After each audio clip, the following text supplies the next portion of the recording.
شیطان کے ہاتھوں گمراہ ہونے کے بعد شاہ روم تھکا ہارا ایک جنگل میں سو رہا ہے، اور فرشتوں نے اسے ترکی سے اٹھا کر چین کے جنگل میں پہنچا دیا ہے، جہاں شاہ چین کے جاسوس اسے دیکھ لیتے ہیں اور اسے چین کا بدنام قزاق سمجھ کر رسیوں میں جکڑ لیتے ہیں۔ یہاں سے ہماری یہ داستان آگے چلتی ہے۔ غرض جاسوس جتنے تھے سب آئے، شہ قابیدہ کو قابو میں لائے، اسے سوتے میں باندھے ہاتھ اس کے، چلے کہتے ہوئے یہ ساتھ اس کے کہ مدت میں ہے ہم نے تم کو پایا، بہت مشکل سے تو ہے ہاتھ آیا،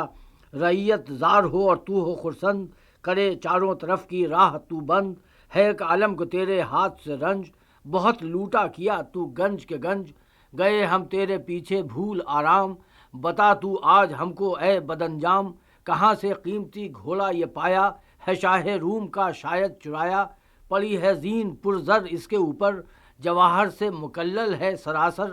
چڑھے گھوڑے پہ تو ایسے ارے چور، کرے اللہ تجھ کو زندہ درگور، یہ سب کچھ پوچھتے تھے اس سے ہر چند، مگر شے کی تھی آنکھیں نیچی لب بند، غرض وہ لوگ اس کو پا بزنجیر، لے آئے شاہ کے آگے بتدبیر، سنا جب شاہ نے قزاق آیا، بہت انعام ان سب کو دلایا، جو دیکھا شاہ نے وہ ساز و ساما، ہوا وہ دیکھ کر کے اس کو حیراں، کہا کیا روم تک اس کا پڑا ہاتھ، جو گھوڑا شاہ کا اس کے لگا ہاتھ۔ ہزاروں نالشی آ کر پکارے، اسی کے کھوج کھوئے ہیں ہمارے، کوئی کہتا ہے کر کے آہوزاری، اسی نے لوٹ لی بستی ہماری، اسی کے ہاتھ سے ہم کو نہیں چین، اسی کا دکھ ہمیں رہتا ہے دن رین، کوئی کہنے لگا فریاد فریاد، بہت اس نے کیا ہے ہم کو برباد، کوئی کہتا یہ غارت ہو الہی، جواں مارا ہے اس نے میرا بھائی، کب اس سے کارواں کوئی بچا ہے، جہاں سے چین کا رستہ پھرا ہے، براتیں اس نے کتنی لوٹ لی ہیں، ہزاروں بستیاں برباد کی ہیں، زمینداروں نے یوں آ کر پکارا، یہی ہے لوٹنے والا ہمارا، اسی کے ہاتھ سے پھرتی ہے ماری، رعیت شاہ کی برباد ساری۔ اڑائی جب کہ لوگوں نے بہت خاک، ہوا وہ بادشاہ اس پر غضبناک، کہا جلاد سے اس کو بلا کر، قلم کر اس کے ہاتھ اور پاؤں جا کر، اور اس کی گوشت بینی بھی جدا ہو، کہ اس بدبخت کی پوری سزا ہو، پھر اس کی لاش کو یہاں سے اٹھا کر کہیں چوراہے میں دو ڈال جا کر، جو اس کو دیکھ کر ہر ایک ڈرے گا، نہ کوئی کام پھر ایسا کرے گا۔ بحکم شہ وہیں جلاد آیا اور اس بے جرم کو قابو میں لایا، سنی اس نے نہ پھر کچھ اس کی فریاد، بجا لایا وہ حکم شاہ جلاد، تراشے گوشت بینی پاؤں اور ہاتھ، سب اعضا خضر اپنے لے گئے ساتھ، کٹا اس بے گناہ کا جسم سارا، خدا کے خوف سے پر دم نہ مارا، جب اس کی لاش کو ڈالا سرے راہ، عجب ایک درد سے کرتا تھا وہ آہ، بدن زخموں سے اس کا چور اور تار، اور اس پر خلق کی تانے سے گفتار، کوئی کہتا تھا کیوں بھولا خدا کو، کٹا بیٹھا جو اپنے دست و پا کو، کوئی کہتا زمیں میں اس کو دو گاڑ، کرو تیروں کی اس پر خوب بوچھاڑ، کوئی کہتا کہ جب پھوٹی ہے قسمت، یوں ہی انسان کی آتی ہے شامت، یہ سن سن سب کی وہ روتا تھا مجبور، زمیں تھی سخت اس پر آسماں دور، کہے تھا دل میں اب کدھر کو جاؤں، زمیں پھٹ جائے تو اس میں سماؤں، لگے کٹنے وہاں سب اس کے اوقات، کہوں تجھ سے میں کیا ہے ہاتھ، جواہر کے تھے جس کے تخت پرزر، وہ لوٹے خاک پر آزا کٹا کر، پلاؤ قلیہ جن کے کتے کھائیں، وہ ٹکڑے سوکھی روٹی کے نہ پائیں، رہی ٹوپی نہ شہ کے سر پہ پگڑی، زمیں پر چند مدت ناک رگڑی، کہا ایک روز شہ نے یا الہی، سزا اپنی سمجھ کی میں نے پائی، جسے چاہے تو ہی دیتا ہے عزت، جسے چاہے تو ہی دیتا ہے ذلت، نظر کر رحم کی اپنے تو مجھ پر، نہ ہوگی پھر خطا اب بارے دیگر، خدا کو عز اس کا خوش آیا، تماشا اپنی قدرت کا دکھایا۔ ہوا ایک روز یوں کرنا خدا کا، وہ شاہ چین اپنے دل میں سوچا کہ ناخواندہ ہے میری ایک دختر، اسے پڑھوائیے قرآن مقرر، وزیر اس شاہ کا ہمراز تھا ایک، نہایت عاقل و سنجیدہ و نیک، کہا اس سے کہ اے دستور عاقل، میری ایک لڑکی ہے قرآن سے جاہل، کوئی تجویز کر استاد دانا، مجھے منظور ہے قرآن پڑھانا، مگر وہ حافظ قرآن ہو ایسا، زمانے میں نہ نکلے کوئی ویسا۔ خدا کی شان وہ سلطان مظلوم، کہ جس کو کہتے تھے قزاق مذموم، پڑھا کرتا تھا وہ قرآن دن رات، یوں ہی وہ کاٹتا تھا اپنے اوقات، کیا تھا علم قرت اس نے حاصل، نہ تھا اس جا کوئی اس کا مقابل، سنا کرتے تھے لوگ آ کے قرآن، رہا کرتے تھے وہاں سب جمع انسان، کہا دستور نے اے شاہ والا، کروں میں عرض گر ہوئے پذیرا، وہ ہے قزاق جو مغضوب سلطان، دیا ہے حق نے اس کو علم قرآن، ہے سارا علم اس کے آگے پانی، نہیں ہے چی میں اس کا کوئی ثانی، وہ قزاقی کا جو پیشہ کیا تھا، خدا جانے کہ اس میں بھید کیا تھا، مسلمان کرتے ہیں تعظیم اس کی، نہایت خوب ہے تکریم اس کی۔ یہ سن کر شاہ فرمانے لگا یوں، تو اب آنے میں اس کے دیر ہے کیوں؟ بحکم شہ وہیں باتوں ہی باتوں، اٹھا لائے اسے ہاتھوں ہی ہاتھوں، مکاں رہنے کا ایک اس کے بنایا، اور اس شہزادی کو پڑھنے بٹھایا، سبق قرآن کا سب ذرہ ذرہ، دیا کرتا تھا اس کو روز مرہ۔ سبق ایک روز اس آیت کا آیا جہاں شیطان نے تھا اس کو بھلایا،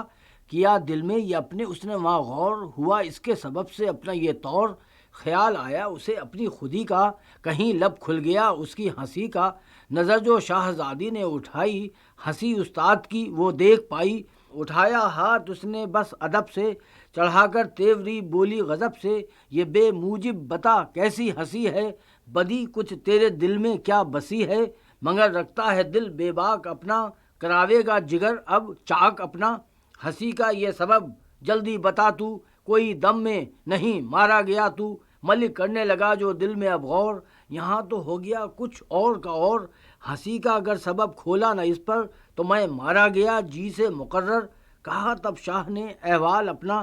مفصل کہہ سنایا حال اپنا، ملک ہوں روم کا یہ ہے میرا نام، بگاڑا ہے خودی نے میرا سب کام، نہ تو میں چور ہوں نہ راہ زن ہوں، خودی سے اپنی یوں میں بے وطن ہوں،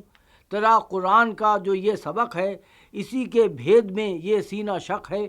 اسی آیت سے میرا کھوج کھویا، میری فہمید نے مجھ کو ڈبویا، اس آیت نے وطن ہم سے چھڑایا، یہ جنگل چین کا ہم کو دکھایا، یہ تھوڑی زندگی ہو جائے آخر، کسی پر بھید تو مت کی جو ظاہر، مجھے ہنسنے کی یہاں تھی کون شادی، ہنسی کا یہ سبب ہے شاہزادی۔ یہ سن کر شہزادی کے اڑے ہوش، خدا کے خوف کا دل میں اٹھا جوش، بسد اندوہ غم وہ گھر میں آئی، اور اپنے اشکوں سے ندی بہائی، نہایت غم سے وہ پھر ہو کے مستر، گری غش کھا کے حیرت سے زمیں پر، جو دیکھی ماں نے اس کی بے قراری، لگی سر پیٹنے با آہوزاری، کہ ہے اس کو دیکھو ہو گیا کیا، محل میں پڑ گیا ایک شور و غوغا، جو بہنیں اس کی وہاں شہزادیاں تھیں، سب اس کو دیکھ رو رو نیم جاتیں، کنیز اور خادمہ جو کہ تھیں وہاں، کوئی صدقے ہوئی اور کوئی قرباں، کوئی کہتی تھی گرمی ہے نہ سردی، پھری جاتی ہے کیوں چہرے پہ سردی، کوئی کہنے لگی تعویذ لاؤ اور اس کی فال تو جا کر کھلاؤ، کوئی کہتی یہ ہے آسیب کا طور، نہیں بیماری ہے اس کو کوئی اور، کوئی کہتا پڑھاتا ہے جو اس کو یہ صورت دیکھ کر اس کی ڈری ہو، ہر ایک نے کی بہت تدبیر لیکن ہوا کچھ فائدہ اس سے ناممکن۔ کہا ماں نے پیاری منہ سے بولو، ذرا احوال دل کا مجھ سے کھولو، تجھے آنکھوں سے دیکھا ہو کسی نے، نکالوں اس کی آنکھیں تیرے آگے، کسی نے کچھ کہا ہووے زباں سے، زباں اس کی نکلواؤں دہاں سے، کسی نے تجھ پہ گر ڈالا ہو افسوں، ابھی بلوا کے اس کی کھال کھینچوں، تیرا بدخواہ کوئی سن جو پاؤں، بدن کے اس کے میں ٹکڑے اڑاؤں، کہیں غیبت سے جو پاؤں خبر میں، چھداؤں تیر سے اس کا جگر میں، کلی ہے تو میرے گھر کے چمن کی، تو بیٹی بات کہہ تو اپنے من کی۔ جو شہزادی نے دیکھا سر اٹھا کر، تو پایا حال اپنی ماں کا ابتر، کہا اس نے کہ ہے ایک عرض میری، کروں ظاہر جو مرضی پاؤں تیری، کہا ماں نے کہ بیٹی شوق سے کہہ، نہ کر خطرہ کسی کا ذوق سے کہہ، ہمارا اور تیرا مالک خدا ہے، مفصل کہہ جو تیرا مدعا ہے، دیا ہے جس نے جسم و جان مجھ کو، اسی کی ہے قسم اس آن مجھ کو، کہے تو کو ہم سر پر اٹھا لیں، ولیکن تیرے کہنے کو نہ ٹالیں۔ تب اس دختر نے اپنا سر اٹھا کر کہا منہ کان سے ماں کے لگا کر، جو جیتی چاہو تم یہ شاہزادی، اسی قزاق سے ہو میری شادی۔ یہ سن کر اس کی ماں کے اڑ گئے ہوش، لگی کہنے اری خاموش خاموش، ابھی یہ بات اڑتی ہے جہاں میں، نہیں ہے یہ ہمارے خاندان میں، تری یہ بات کوئی جو سنے گا، جو دشمن ہوگا وہ بھی سر دھنے گا، نہ کر اس بات پر تو ہٹ میری جان، کہ بدنامی ہے اس میں اور نقصان، کہے گی خلق شہزادی ہے کیسی کہ اس قزاق پر ریجی ہے ایسی، جو تیرا باپ سن پاوے گا یہ بات تو کتنے خون ہو جاویں گے ہے ہاتھ۔ اری اس درجے دیوانی نہ ہو تو، خدا کے واسطے یہ دھیان کھو تو۔ کہا تب شاہزادی نے یہ جل کر اور اپنے ہاتھوں کو ہاتھوں سے مل کر، وزیر اور شاہ تو دانا بڑے ہیں وہ لیکن عقل پر پردے پڑے ہیں، جسے قزاق سمجھے ہیں گما ہے وہ ملک روم کا شاہ جہاں ہے۔ کہاں سے کر کے یہ تحقیق لائے جو اس کے دست و پا سب نے کٹائے، کلام اللہ میں لایا تھا تکرار، کیا تھا عزت و ذلت میں انکار، اسی کے جرم میں پکڑا گیا ہے، خود ہی سے خار یہ یہاں تک ہوا ہے۔ یہ سن کر اس کی ماں بولی، الہی خبر بیٹی کو یہ کس نے سنائی کہ جس کے سننے سے میرے گئے ہوش، سنے گا جو اسے وہ ہوگا مدہوش۔ وہاں سے دوڑ کر شہ کو خبر کی، تجھے بھی کچھ خبر ہے اپنے گھر کی؟ پڑھاتا ہے جو وہ قزاق دل خواہ، وہ شاہ روم ہے سنتی ہوں اے شاہ، ہے اس کا ماجرا گویا کہانی، ذرا سنیے تو بیٹی کی زبانی، ہوا بھید اس کا اس پر آشکارا، سنایا الغرض وہ حال سارا۔ سنی جب شاہ نے اس کی حکایت، جھکا زانو پہ ہو مستر نہایت، پھر اس دستور کو اس نے بلا کر کہا احوال دل پھر سب سنا کر، کہ شاہ روم کی تصویر لاؤ اور اس قزاق سے جا کر ملاؤ۔ ہوا حیرت میں وہ دستور دانا، مرقع چین کا منگوا کے دیکھا، نکالی روم کے سلطان کی تصویر، چلا قزاق کی جانب وہ دلگیر۔ وہاں دیکھو یہ قدرت کا تماشا کہ خضر آئے بحکم حق تعالی، کٹے آزا شتابی سے وہ لائے، جہاں کے تھے وہیں لا کر ملائے۔ مقابل شہ کی جب تصویر آئی، سراپا منہ بمنہ ہم شکل پائی، وزیر اس شاہ کی صورت ملا کر اور اس تصویر کو اس سے ملا کر، ہوا حیرت زدہ مانند تمثال۔ کہا پھر شاہ سے جا کر یہ احوال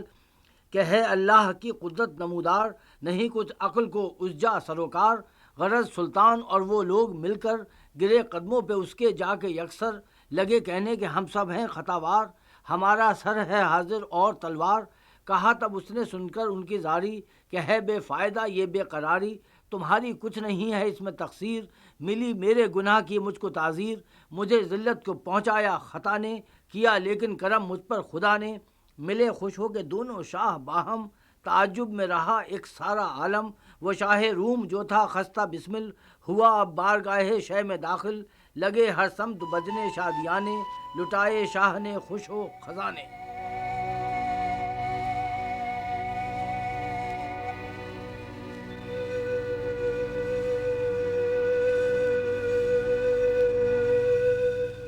قصہ شاہ روم کو ہم یہیں مکمل کرتے ہیں۔ آج شریک مطالعہ تھے منصور موجز۔ اگلی اتوار کی صبح انشاءاللہ ایک اور دلچسپ داستان سنیں گے۔ اب رضا علی عابدی کو اجازت دیجیے، خدا حافظ۔